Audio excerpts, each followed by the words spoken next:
లాగున్నారా log లేకుండా ఎవరు లేరు.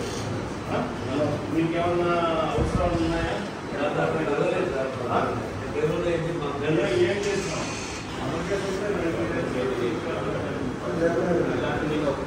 ఏమన్నా మెంటల్ ట్రీట్మెంట్స్ అవసరం ఏమన్నా అవసరం లీగల్ అవసరాలు ఇద్దరు చెప్పుకుంటారో వాళ్ళతో ఏమేమి బాగా ఉన్నాయి దాటితే వస్తుంది. సరేనా? వీళ్ళు వస్తారు కదా సార్లు, ఈ సార్లు ఈ అబ్బాయి ఇద్దరు వస్తారా? కొంచెం మాట్లాడతారా సార్?